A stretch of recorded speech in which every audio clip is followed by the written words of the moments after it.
Hey folks, welcome back to Only Best Fancy Novels. My name is Robin, and today I want to talk about The Everlasting by Alix Harrow. And starting out, I need you to understand something.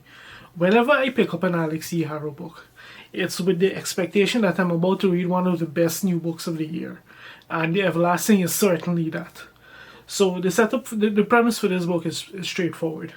A scholar receives a mysterious book, a book that should not exist, that chronicles the life and death of a legendary near mythical knight in his nation's history.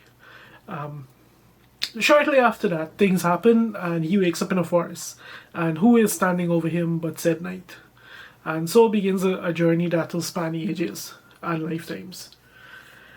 So yeah, as like I said, I always expect nothing but the best from Alix Harrow, and she delivers exactly that in spade loads. Like, this book has so much going on in such a short page count. It's a struggle to think where I even want to begin. Maybe first and foremost, let's start with the characters. This book it doesn't have a large cast of characters. There's maybe four you can say of any 4 or 5 you can say of any significance. But they all play massive roles. They all play massive roles in the story, even when they're not necessarily the focus of the story. So we primarily get the viewpoint of Owen Mallory, who is the scholar in question here, and he has a bit of a troubled past, we should say, and that just impacts the story in so many interesting ways as it just develops and unfolds from there. And then we have the knight, the legendary knight Una, who is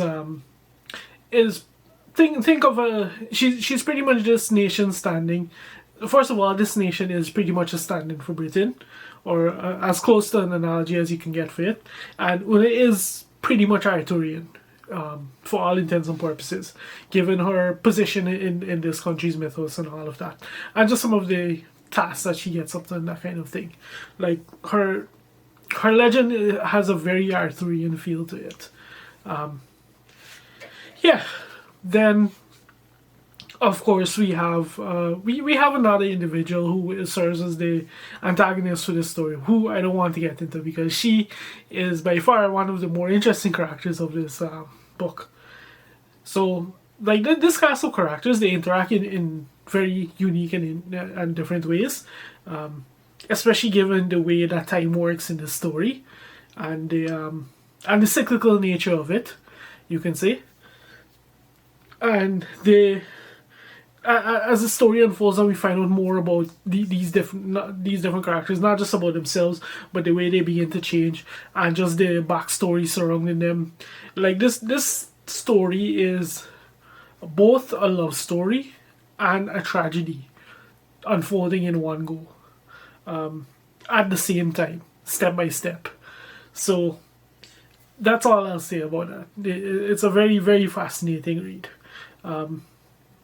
As to the story itself, it's everything that I've come to expect whenever I pick up an Alix Harrow story. It's eminently readable. Like, I binge this out in almost one sitting. It just flows so smoothly. It just gets more and more interesting the deeper and deeper you get into the story. And she's so creative in the way that she approaches ideas, and the way that she approaches themes and ideas, and how the story that she wants to write and how she represents it. Because this book just has so much going. Like, the bare bones plot, it is very much a unique love story, we can say. But from there, like, it just dives into so many different things, so many very relevant topics, because some of the things in here, like, they resonate, especially in this day and age. Like, we have the dynamics between parents and children. We have which we mainly see through Owen, the relationship between Owen and his father. We have the love story between these two, and how how a couple confronts the fact that not everyone gets a happily ever after. Not everyone gets the cookie cutter standard lifestyle you would expect growing up, which is something I personally resonated with. And then in terms of the larger story, we get we just get delving into the idea of nationhood. What forms a nation? What forms a society? What binds us together? And it comes back to the story, to the stories, the narratives that we tell ourselves, the narratives that we're told, and the way that can be weaponized against us, the way that can be used to radicalize us, and these kind of things. So it not just dives into these ideas, but it looks at the darker side of these things. It looks at the more twisted, the less pleasant ideas of these topics, and it doesn't look at it in a way that's necessarily that's sermonizing. It just develops as part of this particular story. And it is what it is. You see it unfold, and you get to it's something that for you to ruminate on. So like the role of story in nationhood is the primary focus of this book, for the most part, with everything kind of couched around that. But it's so much more as well. Like, there's so much more going on here. I don't want to get into more of it, because there are some things that I think work best when you read and find out about it for yourself.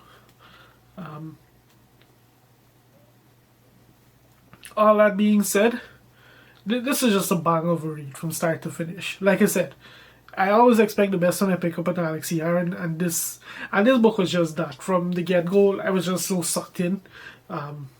What else really is there to say? Like, if you're a fan of hers, you know exactly what I'm talking about. If you're not a fan of hers, why are you sleeping on her books? Like, she's definitely one of the best writers writing right now. Definitely. Like, no argument from me on that fact. Yeah, I think that's pretty much all I have to say about this book. I'll leave the rest for you to discover and enjoy, because there is plenty to discover and enjoy with this book. So yeah, if you've made it this far into this video, thank you very much for watching, and I'll see you next time.